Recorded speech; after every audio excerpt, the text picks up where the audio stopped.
Pessoal, no dia de hoje, às 3 horas de hoje, hora 7, hora 8 e hora 9, nós vamos pensar aqui em como articular a elaboração de um projeto, né? Então, fizemos em um primeiro gesto, em uma primeira medida, a desconstrução de um projeto, o meu projeto de doutorado lá atrás, mais de uma década atrás, e agora a ideia é outra. A ideia é estabelecer um projeto de pesquisa agora, neste momento, 2022.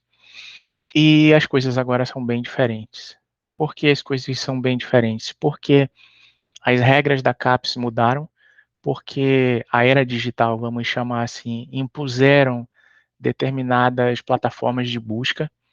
Hoje em dia, as universidades precisam ter a disponibilização das teses e dissertações online, com algumas exceções.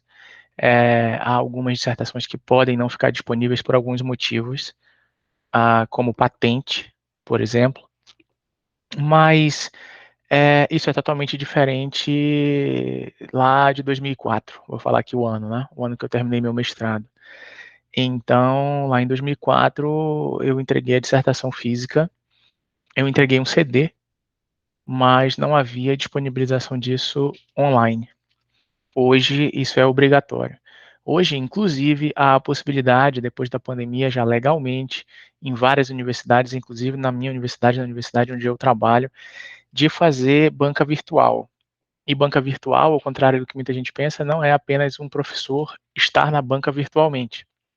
Isso já podia, mas antes da pandemia, era necessário que em uma defesa de dissertação ou tese, as pessoas estivessem em uma sala da universidade e um membro, por exemplo, da banca não estaria lá. Estaria em outra cidade, em outro estado, em outro país. Em várias universidades, uma herança da pandemia, né, o day after da pandemia, a banca pode ser virtualizada, ou seja, você não precisa estar na universidade. Todos os membros da banca podem estar em suas casas, por exemplo, ou em locais diferentes, né? Então, mesmo o orientador sendo da cidade A, por um acaso ele está na cidade B, se apresentando em um congresso, e os outros dois membros da banca, no caso de mestrado, dois membros arguidores, estão em locais diferentes. Então, as coisas mudaram e a forma de conseguir as referências, que é basicamente a agenda de leitura, eu penso que deve ter ficado claro que você não escreve o projeto, né, primeiro. Primeiro você lê bastante sobre a temática. Mas como é que você vai ler?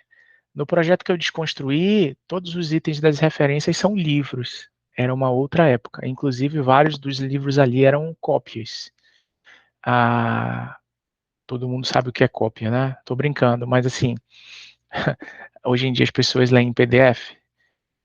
E naquele momento, 20 anos atrás, quando eu entrei no mestrado, entrei em 2002, você tirava cópia. Não? Então, você pegava um livro, tirava cópia, ou você já pegava cópia diretamente com alguém, tirava outra cópia. As coisas mudaram e agora é preciso pesquisar nas plataformas. Há plataformas muito famosas, falando aqui do Brasil, o Brasil é impactado por determinadas plataformas. Uma delas é a Scopus, que eu estou projetando aqui para vocês, mas eu não vou trabalhar com a Scopus nesse momento, certo? Então, rapidamente, aqui alguns segundos, eu quero pontuar aqui uma outra plataforma. A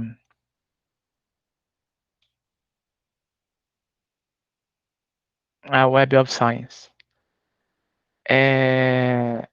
A Web of Science é uma plataforma poderosíssima que é interessante que as pessoas pesquisem também através de palavras-chave, através de determinadas expressões, de determinadas frases, os artigos que estão ali.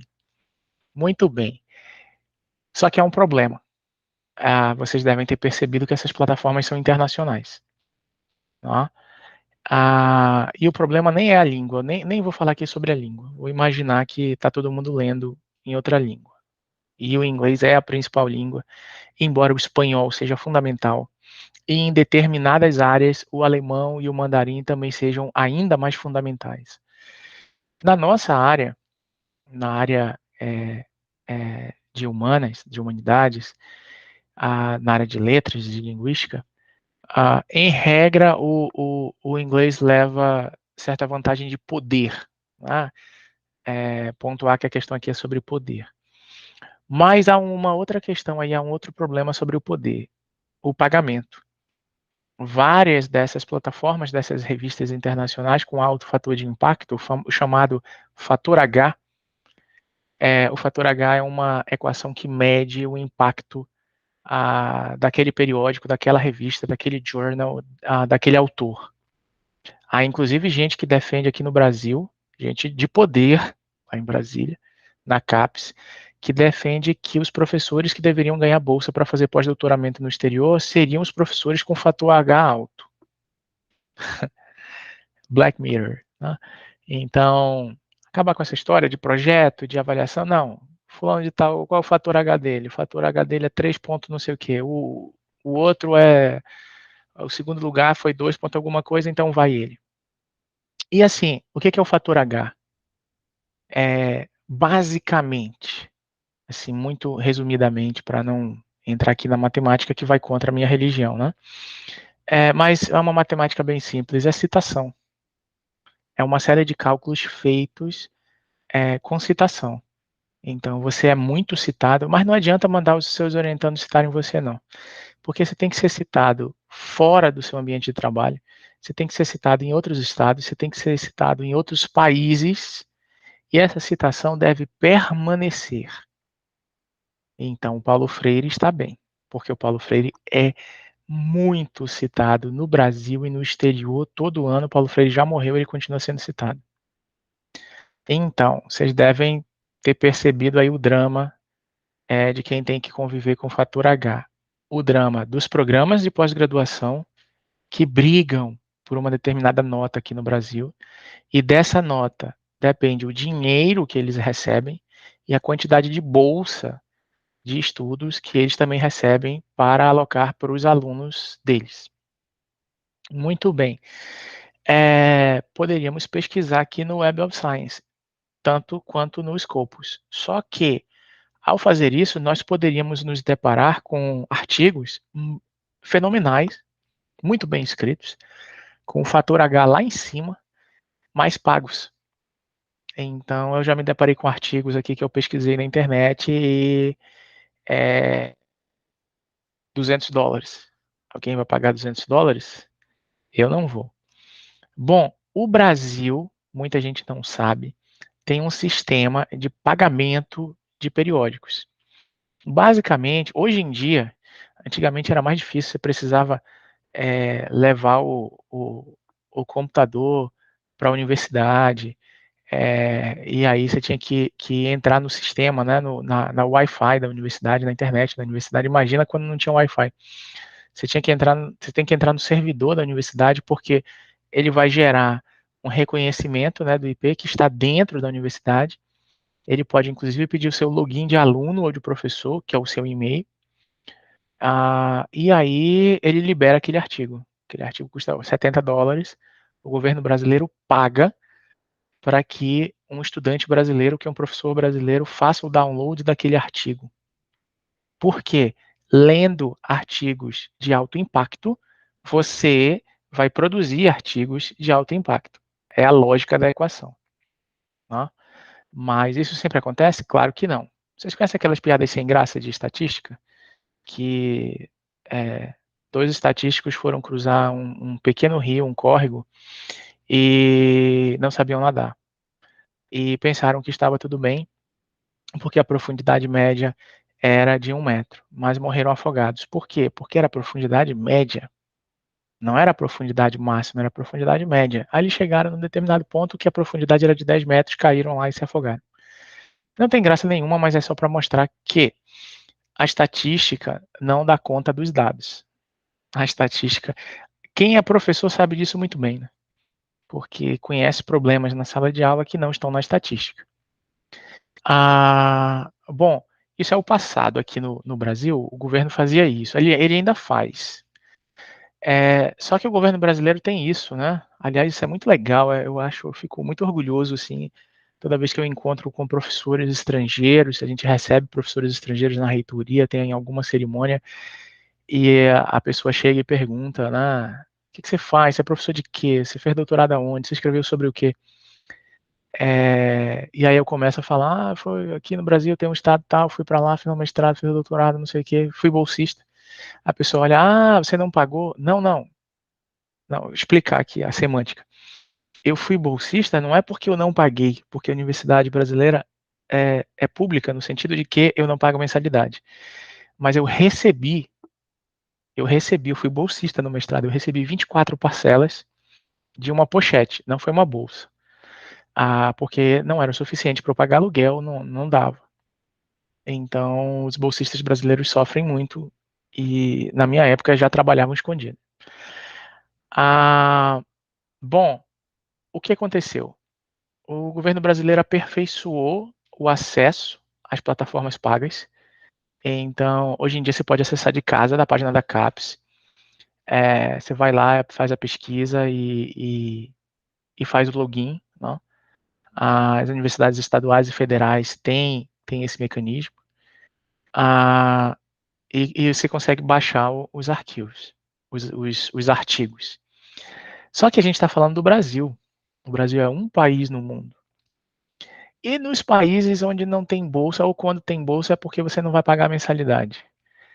Não é que você vai receber para pagar o supermercado, não. Você se vira aí para o supermercado. Como é que faz? Então, boa pergunta. Seja no Scopus, seja na Web of Science, seja na Cielo, ou Cielo, para quem prefere, isso virou um problema mundial. Tá? Então, projetar aqui para vocês uma coisa que surgiu nos Estados Unidos. Um país que cobra caro, muito caro, para quem quer estudar na faculdade, na universidade, na graduação, no mestrado e no doutorado. Uma pessoa lá nos Estados Unidos tem que jogar no Google, né? Porque sempre muda aí o, o, o endereço. Bom, é autoexplicativo. Sim. Está escrito aqui Sci-Hub, um hub, né, um ponto de encontro da ciência. E diz aqui, né, o primeiro site no mundo a dar acesso, a prover acesso público e massivo a papers de pesquisa, a artigos, papers de pesquisa. Ou seja, vocês estão vendo o passarinho ali com uma chave? Ele quebra o sistema de fechamento de venda de artigos. Então a pessoa vai lá, encontrou um artigo por $300 e aí, por algum motivo, aquela revista não está no esquema, é uma palavra ruim, né? Aquela revista não está na lista da CAPES aqui no Brasil. Então, não tem como baixar. Mas lá nos Estados Unidos eles não baixam nada, só se pagar, certo? Não tem essa história de, não, governo, não, você vai se virar. Meritocracia, né? Assim que chama. E aí foi justamente lá que surgiu esse site aqui, o SciHub, para baixar artigos pagos gratuitamente. Quando eu conheci aquele site russo, que eu nem vou mostrar aqui, aquele site russo que compartilha livros em PDF, foi bem engraçado, porque eu fiquei sabendo desse site, nossa, quando foi? Foi na eleição para reitor de 2012? Enfim, faz mais ou menos uns 10 anos. E eu estava batendo papo com uns colegas meus lá das ciências exatas, e um dos meus colegas disse assim, rapaz, você já conhece o site tal? Nunca ouvi falar. Não, o professor aqui que é russo, professor lá do departamento, é efetivo, né? fiz concurso aqui para o Brasil, aqui para Manaus, para a Federal do Amazonas, professor lá. Ele me mostrou esse site. Cara, você baixa todos os textbooks da Oxford. Aí eu fiquei olhando, né? Todos, eu sou de linguística, é retórica. Aí ele disse, não, todos. Eu procurei, pelo menos na área de exatos, meu colega dizendo, encontrei todos, já baixei tudinho. Disse, todos é muito caro, cara. Todos, passa aí de 100, é caro no câmbio, né? Tu baixaste tudo em PDF, não acredito. E ele me disse, não, tem tudo lá em PDF, só não tem os livros russos. Porque o site é russo, então os livros russos não. Eu imagino que alguém agora deva estar pirateando os livros russos. Mas eu não vou entrar nessa discussão legal e jurídica, só estou pontuando que isso existe, que isso acontece por um motivo. Porque se criou uma situação que as pessoas não podem pagar. Uma vez eu estava dando aula no mestrado e citei um livro, enfim, não vou citar aqui, mas eu citei o livro e um aluno foi ver na hora lá no celular dele e disse que o livro estava custando R$ 4.000, fazendo a conversão do dólar para o real. E aí ele demorou uns minutos ali e disse, professor, eu consegui em PDF. Você conseguiu em PDF? Enfim, isso acontece, né? Isso acontece muito. E vocês entenderam por que eu estou dizendo isso? Porque quando você vai procurar o que você vai ler, inegavelmente você primeiro vai pensar em como é que eu vou encontrar, onde é que eu vou procurar, onde é que eu vou buscar o que eu devo ler, onde é que eu vou fazer essa pesquisa. E logo depois que você fizer a pesquisa, você vai pensar, como é que eu vou comprar isso? Bom, eu vou falar sobre como encontrar. Então, essa hora aqui, a, a sétima hora, né? Sétima hora é um negócio meio cabalístico, assim. A gente vai falar do Google Scholar, do Google Acadêmico. Eu já disse que eu tive o prazer e a honra de representar o programa de pós-graduação do qual eu faço parte no seminário de meio termo em Brasília, que junta todos os coordenadores de todos os programas de pós-graduação de letras, linguística, literatura e tradução no mesmo auditório, lá no prédio da CAPES, com a nossa coordenadora de área, uma professora muito dedicada, a professora Germana, para discutir a ficha de avaliação, como os programas vão ser avaliados. Todos os programas do Brasil. São mais de 150. Eram mais de 150, agora eu nem sei quantos são exatamente, teve mais programas criados, alguns fecharam, enfim. E aí, o pessoal lá de letras vai discutir, assim como em outro auditório tem o pessoal da educação física, em outro auditório tem o pessoal da sociologia, em outro auditório tem o pessoal da medicina, em outro tem o pessoal da enfermagem, em outro tem o pessoal do direito e por aí vai. E existe uma ficha de avaliação geral, mas que vai sofrer, que é pensada geral, né, pelo CTC, pelo Comitê Técnico Científico, para vocês se acostumarem com o nome, é quem manda na CAPES, né? Tem a presidente, tem o CTC, o Comitê Técnico Científico. E aí aquela ficha de avaliação vai ser discutida pelas áreas. Então a área se reúne ali, letras, e vai discutir durante alguns dias, durante muitas horas, item a item. E vai propor pesos. Produção de aluno, produção de professor, quais são os critérios para avaliar os alunos, etc. e tal. É fundamental vocês conhecerem a ficha de avaliação do programa, porque aí vocês vão saber onde vocês estão pisando, para vocês não pisarem em mina, né, em terreno minado. Então, sabendo como os programas estão sendo avaliados, vocês começam a entender determinado comportamento das bancas, das comissões de seleção. Mas eu estou falando isso tudo porque lá no seminário de meio termo que aconteceu em 2019, uma pessoa, né, de cargo de poder na CAPES entra no auditório, visita todos os auditórios e entrou lá no auditório de letras, linguagem, linguística, tradução, e mais os PPGs específicos, né? Existe, não são muitos, mas existe o PPG de língua inglesa, existe o PPG de língua japonesa, existe o PPG de língua hebraica, e por aí vai. São raros porque é difícil. É muito difícil manter um PPG assim aberto porque é uma língua, né? Não é linguística, não é literatura, é uma língua. Então, número de doutores ali para você juntar, manter a coesão, manter a coerência e a produção é muito suor, né? Sangue e lágrimas, metafórica e literalmente falando. A pessoa da CAPES entrou no auditório e disse o seguinte, eu nunca esqueci dessa frase. Ela é muito legal a memória, né? A pessoa disse assim, infelizmente, infelizmente, o Google acadêmico está na plataforma da CAPES.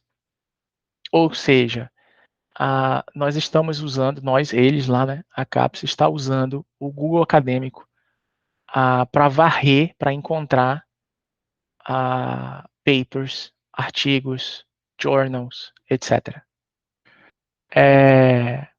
Assim, falando de uma forma injuriada, né? Vem muita porcaria, foi essa palavra que a pessoa usou, a professora lá. Vem muita porcaria, mas é isso aí. Já que vocês quiseram, vocês entenderam que vocês era a gente, né? A gente, não a gente de letras, mas o pessoal das humanas. O pessoal das humanas brigou para o Google Acadêmico ficar. Por quê? E é por isso que eu vou falar aqui do Google Acadêmico, né? Aqui nessa hora 7, na hora 8 eu vou falar do Publish or Perish, na hora 9 eu vou falar da CAPES. E eu optei por não entrar nos Scopus, no Web of Science, no selo e tal. Por quê? Bom, vamos lá. Eu projetei aqui o meu perfil do Google Acadêmico, né, para quem não conhece. E vamos logo ao frigir dos ovos. Tem aqui as métricas, eu não vou entrar na questão de métrica, porque a gente não vai discutir isso nesse momento, a gente vai falar um pouco sobre isso na hora 9, lá quando eu estiver falando da CAPES. Vamos falar dos alertas, né, para varrer os temas. Então, eu criei alguns alertas aqui, já tem um tempinho. Discurso de ódio, né, em português, né, discurso de ódio. Hate speech, né, que é discurso de ódio em inglês. Protocols of Zion, que é protocolos de Sião. Para quem não sabe, é um livro fake. É um livro antissemita. Protocolos dos sábios de Sião, usado para estimular o ódio contra os judeus.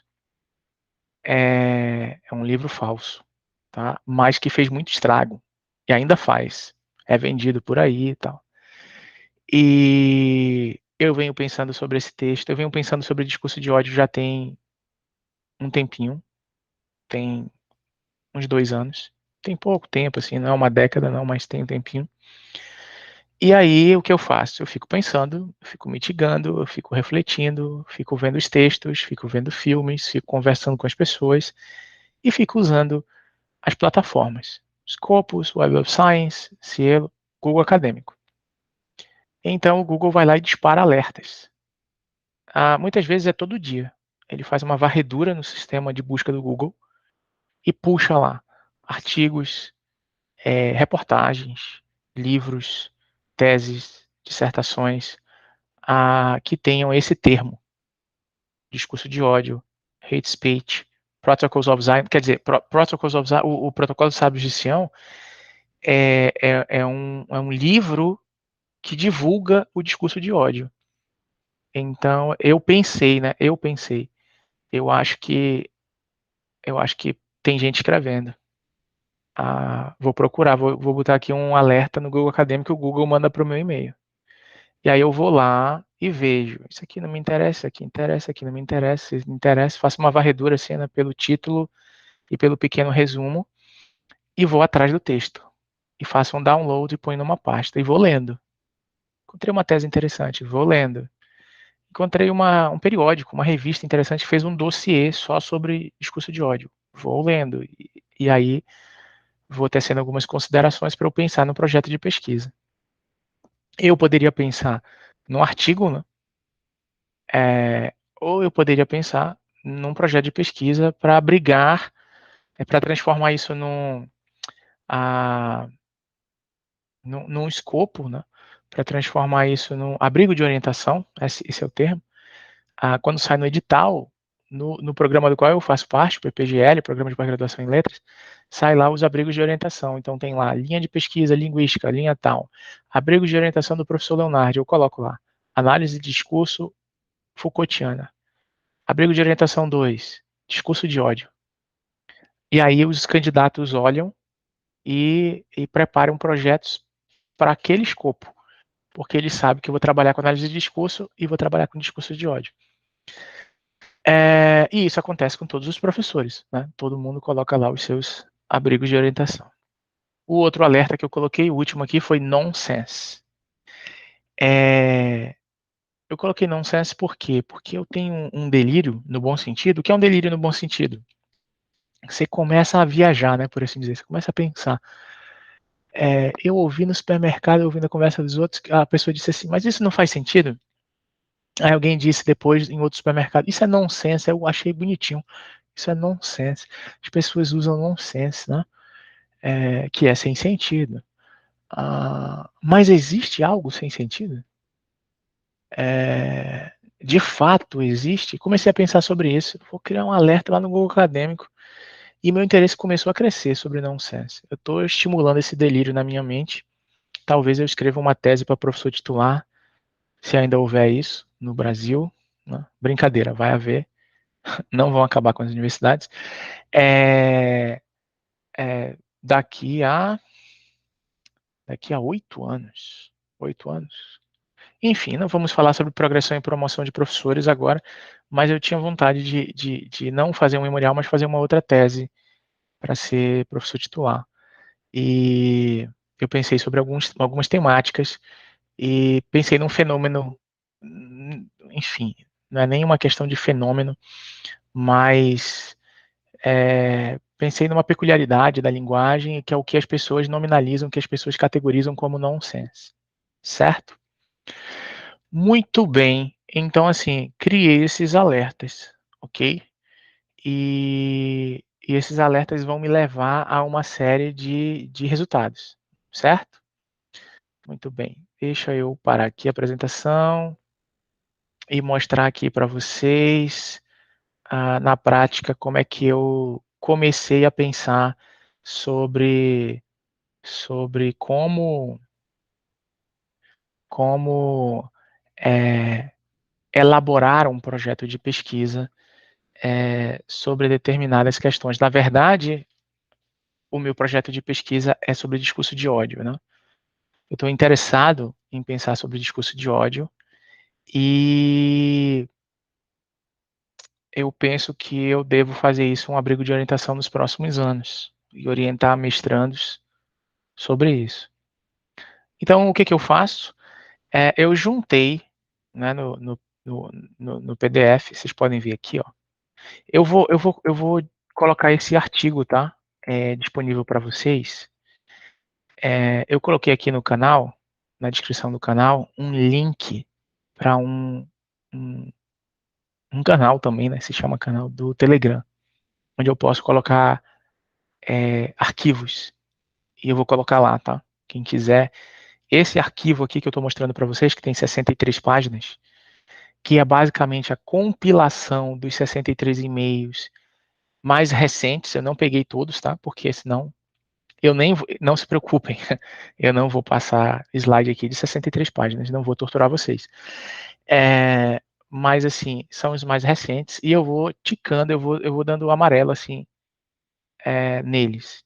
Eu selecionei aqui para vocês só as páginas iniciais para fazer algumas demonstrações, algumas reflexões. Então, são e-mails recentes, são e-mails desse ano, tá? De meses recentes. Esse aqui é de 20 de maio, que o Google disparou para mim. E aí eu achei esse primeiro artigo interessante. Discurso de ódio ou censura ideológica nas universidades, a liberdade de expressão acadêmica.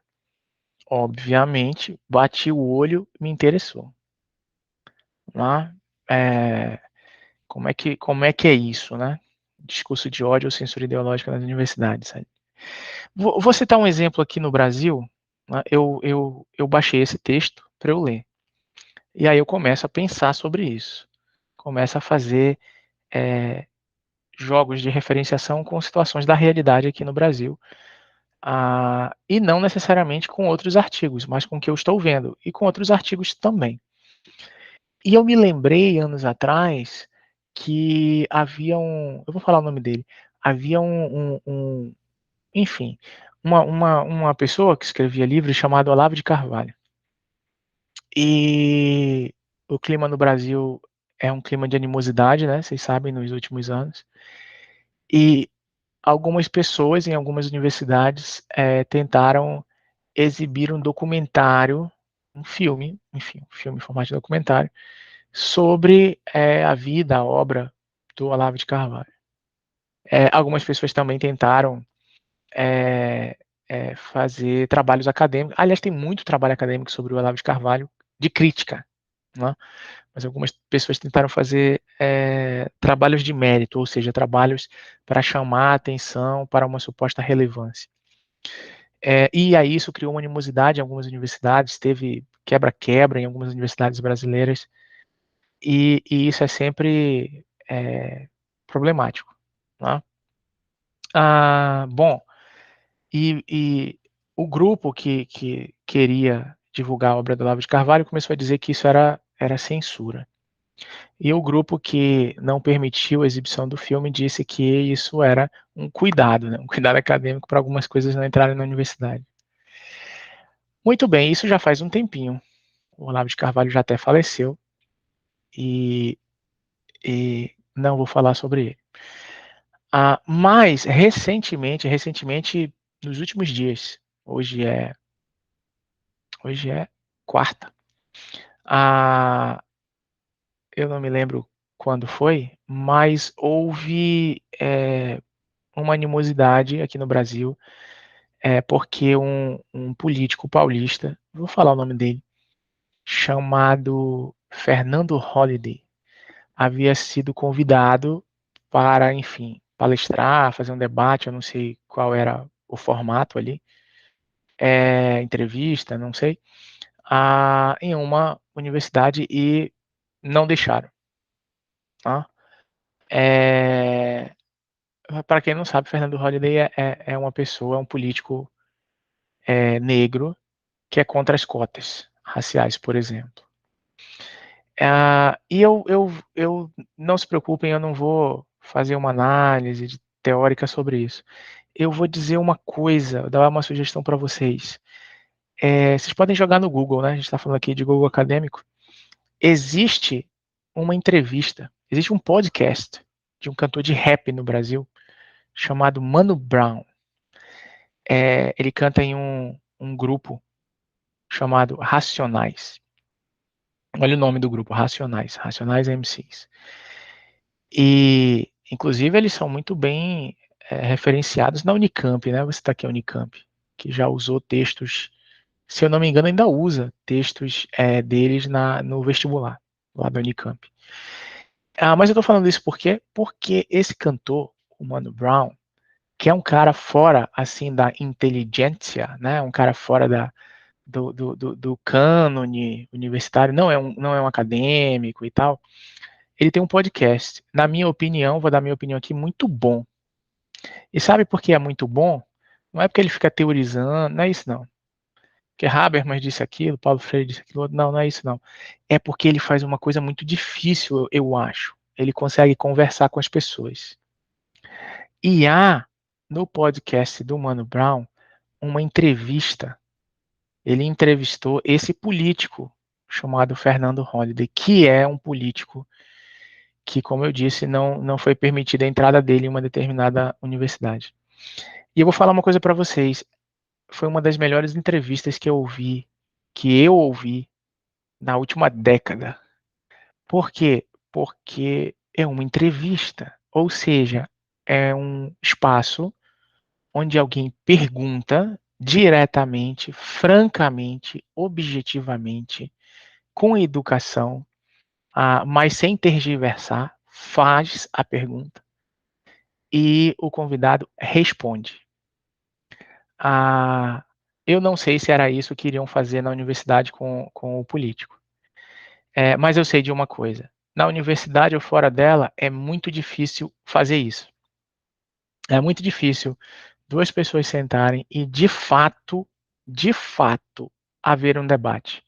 Duas pessoas que pensam diferente, e que não vão se bater, nem xingar e nem usar estratagemas retóricos de quinta categoria ou de primeira categoria, simplesmente vão fazer as perguntas e pedir que as pessoas expliquem. Isso é bem difícil. Já era difícil e está se tornando mais difícil com o passar dos anos. Por isso, tudo o que eu estou dizendo para vocês, eu me interessei por esse texto, Discurso de ódio ou censura ideológica nas universidades. Muito bem. Um outro texto que eu acho muito digno de nota, que o Google Scholar me mandou, é o discurso de ódio. Ah, Em resumo, é o discurso de ódio na questão árabe. Há uma categorização desse discurso de ódio em categorias de discurso, em categorias de enunciação. Então, é um texto muito mais, digamos assim, eu não queria usar essa palavra, mas vou usar. É um texto muito mais cartesiano. Eu não queria usar, vou tentar mudar. É um texto muito mais fechado, muito mais hermético, no bom e no mau sentido, que o texto anterior, né, que é um texto mais de crítica. Me chamou a atenção. E vocês sabem, o texto sempre vai discutir a temática e também vai trazer o ouro da coroa, as referências. Cada texto desse aqui traz referências, certo? Esse aqui eu gostei muito. O discurso de ódio na tradução. Bem legal, né? Bem legal. É, Aliás, a última linha aqui, do ódio construído discursivamente através de questões étnicas, culturais, de gênero, sexuais, diversidade religiosa, são representadas, representado, né, o ódio, quer dizer, ele sequencia aqui as categorias que vai servir de análise, e é via tradução. É um fenômeno, né? É uma atividade, né? Um fenômeno, é uma atividade linguística. Traduzir como é que o discurso de ódio vai mudar, né, de uma língua para outra, nesse jogo semântico e pragmático, discursivo e enunciativo de pensar nessas categorias e pensar na tradução. Muito bem.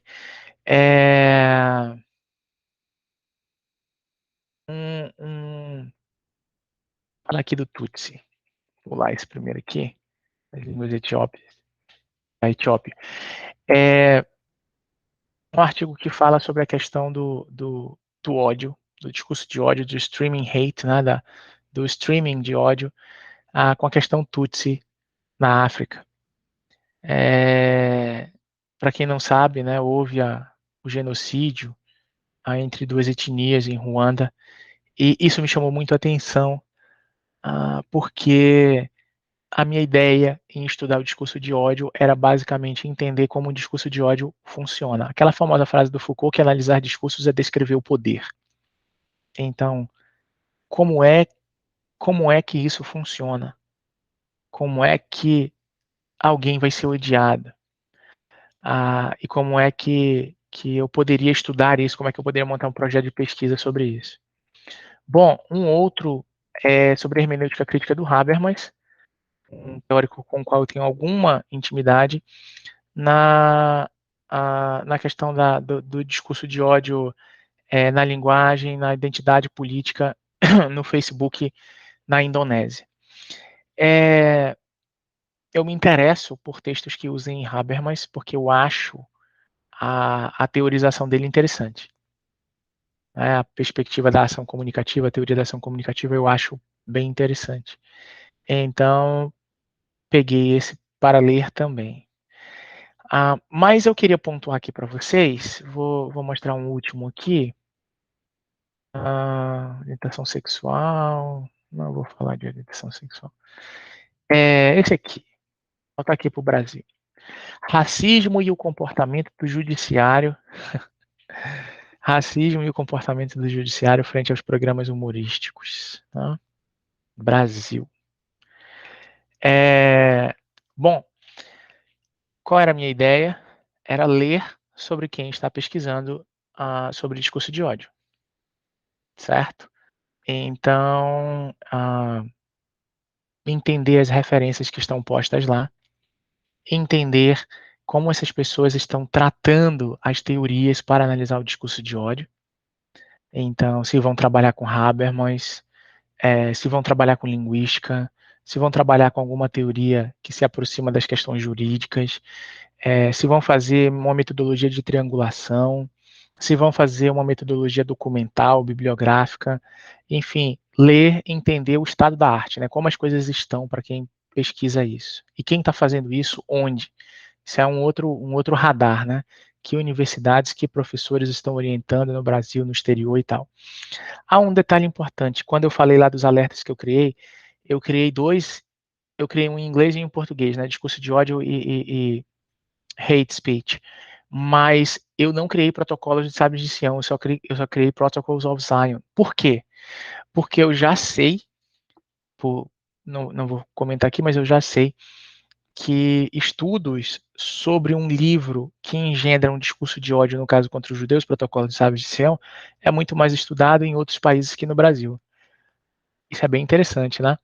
Por quê? Porque isso é um problema aqui. Então, é um tema sensível.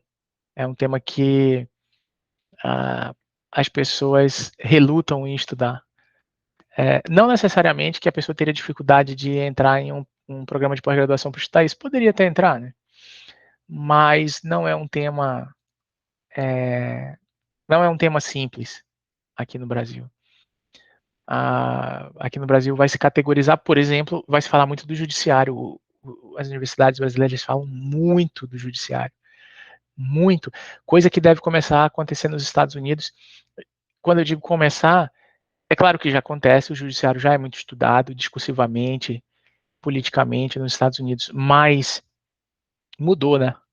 Ficou mais, assim, os brasileiros entendem, né? Assim, é, mudou. A ideia que se tem lá da Suprema Corte com as questões sobre o aborto, com alguns ministros falando em algumas outras questões que podem ser revistas, e a que causa mais.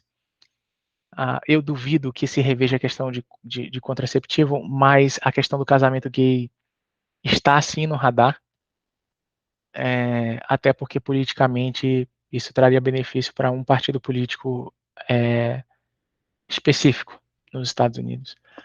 Então, nós brasileiros já estamos mais acostumados com isso, né? Com essa proximidade, essa linha tênue dos políticos com o judiciário. Bom, estudando isso, lendo esses artigos, lendo teses, lendo reportagens, lendo o que o Google Scholar me traz, assim como eu poderia pesquisar no Web of Science, no Cielo, no Scopus, eu vou montando determinada quantidade de artigos, certo?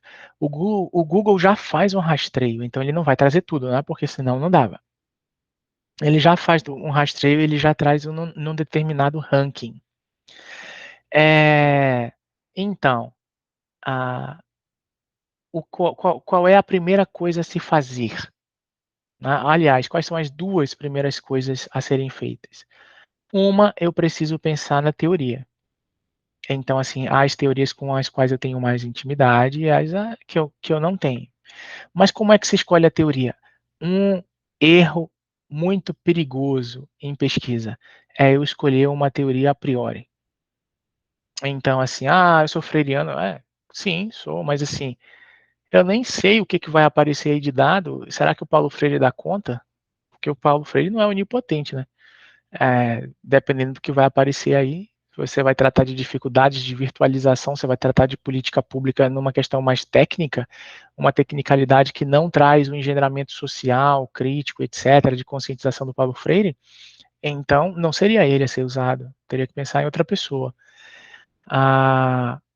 Como é que eu faço isso? O movimento correto é primeiro eu olhar para o dado. Né? E aí tem até uma brincadeira, as brincadeiras de pesquisa todas são sem graça. porque todas vêm do desespero, né? A pessoa tem que escrever em 30 dias o projeto, ela está lendo há 6 meses e ela ainda não sabe o que escrever. Então, é o desespero e as pessoas começam a fazer piadas sem graça do tipo, o meu dado está rolando, né? São dados que rolam, não é um dado para ser analisado. Tipo dado, né, de cassino. Não, não tem graça, é apenas fruto do desespero. Mas o fato é que o dado é primordial. Então eu preciso perceber qual é o meu dado. O que eu quero analisar? Discurso de ódio. Por que eu quero analisar isso? Bom, não vou fazer psicanálise aqui, mas eu já me entendi, pensando sobre mim mesmo, que eu tenho uma tendência a analisar a subjetividade. Então minha mente dá voltas e volta lá para a subjetividade. A minha mente dá voltas e volta lá para o poder. Eu procuro isso, né? É por isso que eu perdi o sono quando eu vi o Faraco falar do Bakhtin. E depois, quando eu conheci o Foucault mais de perto, com o Fábio, decidi mudar de projeto. Então, eu já percebi que a minha significação constitutiva e amostrada, como diria o Thierry Révy, é social. Eu busco isso. Talvez seja por isso que eu fiz letras por causa do Dostoiévski. Porque o realismo ter cuidado aqui com as minhas palavras, é um estilo, é uma forma de escrita literária que engendra fortemente a questão social. Machado de Assis e Dostoiévski que o digam. Então, eu preciso entender o que eu estou olhando, no caso, estou olhando o discurso de ódio, e que tipo de categorias podem surgir desse dado para eu começar a pensar sobre isso, a partir do que eu estou lendo, certo? Bom, a mente da maioria das pessoas, por nervosismo, eu pensa logo na teoria. Isso é um erro. Por quê? Eu não tenho que me preocupar com a teoria, eu tenho que me preocupar com o dado. Eu tenho que entender o que eu quero perceber, o que eu quero descrever, o que eu quero analisar dentro do discurso de ódio. Eu sou brasileiro, moro no Brasil desde que eu nasci, estou no ano de 2022. O que muita gente vai achar? Vamos pesquisar sobre a política atual. Pode ser, poderia ser. Mas já orientei trabalhos sobre a política atual, discurso da política atual, mas não é isso. Quando eu penso sobre o discurso de ódio, eu não estou pensando sobre essa rinha que está acontecendo no Brasil agora. Estou pensando sobre o quê? Não sei. Agora eu já sei, né? Eu estou explicando para vocês o processo aqui. Então, eu preciso, a partir do que eu leio, me encontrar, como diz a música do Cartola. E como é que eu vou me encontrar? Eu vou olhar para os textos falando dos Tutsi, eu vou olhar para o texto falando da questão religiosa, islâmica, judaica, eu vou olhar para esses textos falando da questão do movimento negro, eu vou olhar para esses textos falando da questão da sexualidade, do movimento LGBT, LGBTQ+, etc. E aí eu vou pensar, ok, tem discurso de ódio relacionado a uma série de subjetividades. O ódio contra os negros, os pretos, para quem prefere, o ódio contra os gays, contra as lésbicas, contra os bissexuais, etc. Mas que tipo de categoria eu estou procurando? O que eu estou querendo pesquisar, né? Vocês imaginem uma pessoa desesperada que começa a escrever sem pensar nisso, sem fazer esse diagrama. Tem um ditado que foi dito pelo Gabriel Garcia Marques num texto que ele escreveu, num livro que ele organizou, depois de ganhar o prêmio Nobel, chamado Como se escreve um conto. E o Garcia Marques tem uma máxima que diz o seguinte: antes de você escrever, pessoal que quer escrever literatura, você precisa saber o que você vai escrever. Tem que ter início, meio e fim. Não vá nessa de, não, eu queria escrever sobre um personagem tal, mas você não sabe de absolutamente nada do personagem, você ainda nem criou o personagem. Você tem que desenvolver a história na sua cabeça para depois escrever, mesmo que a história, no final das contas, no papel, saia diferente do que estava na sua mente. Isso aí já é outra conversa. Ou seja, antes de escrever o projeto, eu tenho que delinear o projeto. Então, a primeira coisa que eu tenho que saber eu quero escrever sobre discurso de ódio, mas sobre o quê? Discurso de ódio em relação a quem? Então, eu já venho pensando sobre isso há um bom tempo. Olhei para o discurso de ódio sobre a questão da identidade sexual, olhei para o discurso de ódio em relação às questões étnicas. Me chama muito a atenção as questões étnicas. Eu acho assim algo que merece atenção. A gente olha para fora, a gente olha para a África e vê os Tutsi. Mas se você olha para dentro, você vê os indígenas. Me parece que é bem parecida. Os indígenas não são muito considerados pessoas, né? Vocês devem saber, né? É por isso que em vários tipos de discurso montados no Brasil, os indígenas simplesmente são excluídos. Inclusive na categorização de línguas, né?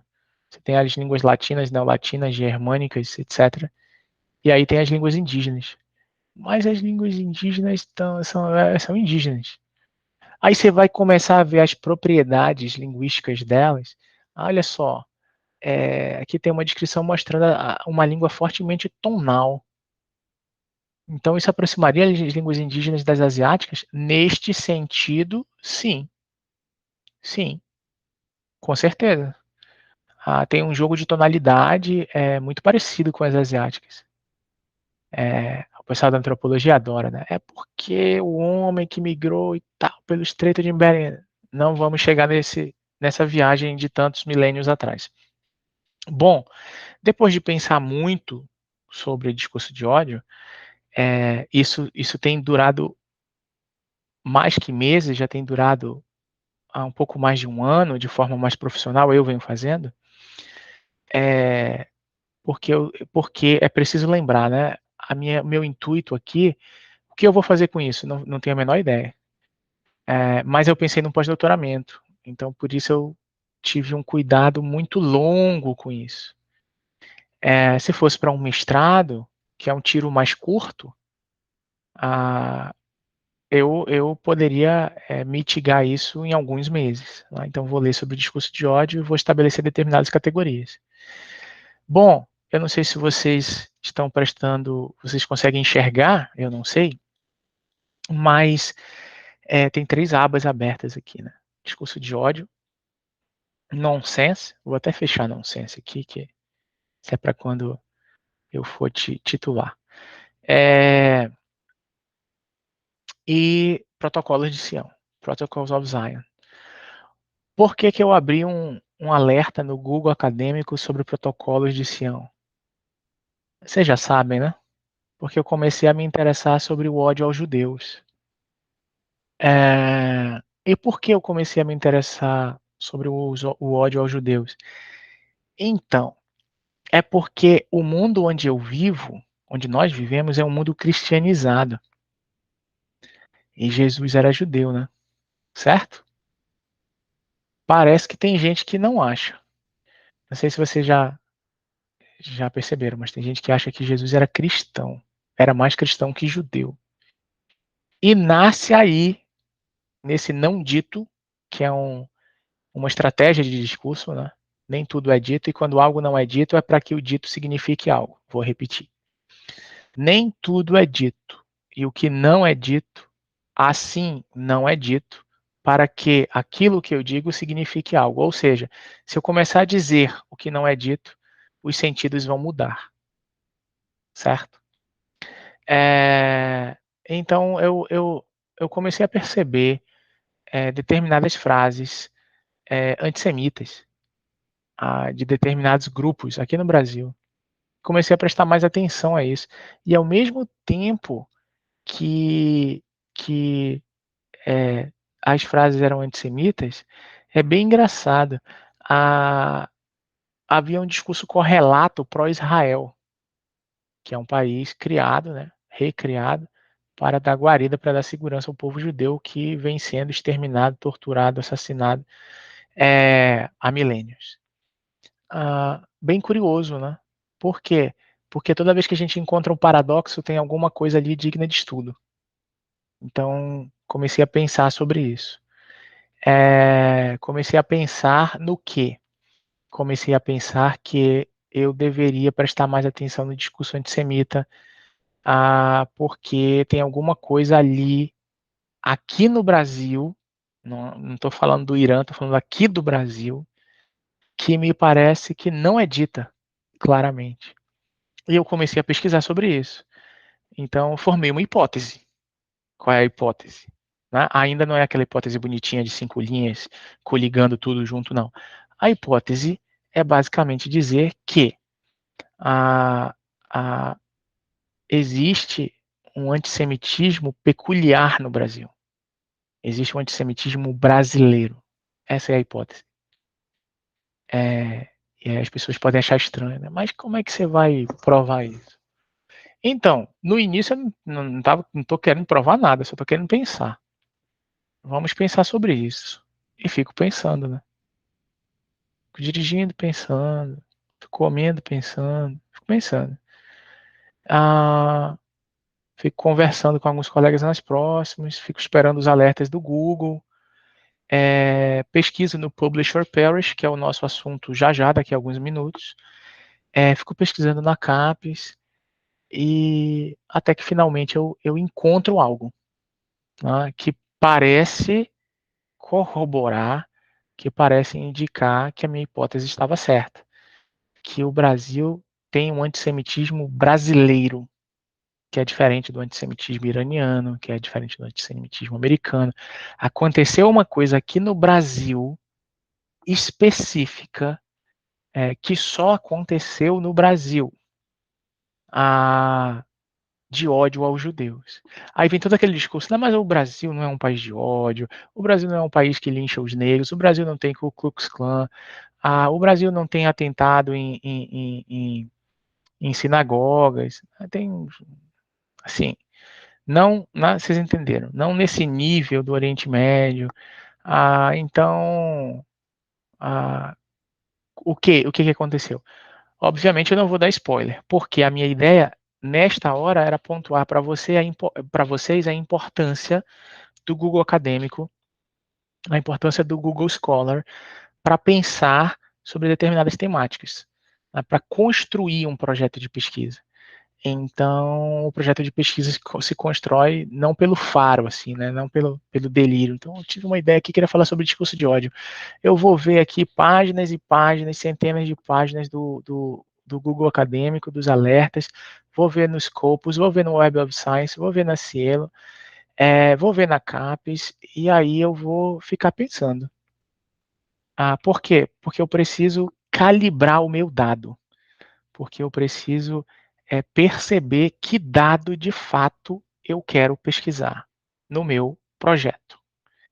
Então, antes de escrever uma página, 2 páginas, 3 páginas, 10 páginas, 15 páginas, antes de pensar nas seções, tema de delimitação, justificativa, objetivos, problematização, hipótese, fundamento. Não, não, não, não. Isso é o final, isso não é o início. No início é uma coisa simples. No início eu preciso entender que dado eu estou buscando, o que eu quero entender, o que eu quero analisar. Eu entendi que era o discurso antissemita. E aí eu entendi que não era o discurso antissemita, não era a questão Palestina, Israel, não é a questão judaica na Europa, não. E isso também passa por uma construção discursiva, mas eu tinha a impressão de que acontecia alguma coisa no Brasil que eu não sabia explicar. E aí eu precisava fazer um exercício de exotopia, né? Eu precisava sair do lugar, exo, né? Exterior, fora, topia, lugar. Eu preciso sair de mim. Eu preciso pensar no Oriente Médio, eu preciso pensar na Europa, eu preciso pensar no judeu que apanha no metrô em Paris só porque é judeu. Eu preciso entender como é que esse sistema de ódio se articula discursivamente. Então, ele se articula discursivamente, basicamente desumanizando o sujeito. O judeu não é digno de confiança. A mesma coisa vai acontecer com o negro, a mesma coisa vai acontecer com o homossexual, né? Pervertido, invertido e tal. Você vai ter estratégias para basicamente destruir aquele sujeito, dizer que ele não deveria existir, dizer que ele é doente, dizer que ele é ingrato, dizer que ele é perigoso, dizer que ele engana os outros, mas há estratégias discursivas diferentes no discurso de ódio.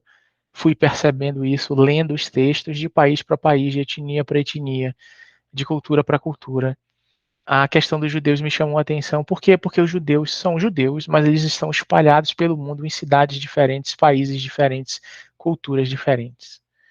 Então, você tem judeus lá em Nova York, você tem judeus na Alemanha, você tem judeus na França, você tem judeus em Manaus, em São Paulo. E aí eu comecei a pensar como é que o discurso antissemita se estruturaria, né? Bom, e eu encontrei, né, uma coisa que só aconteceu aqui. Mas essa impressão minha precisava ser corroborada por mais buscas.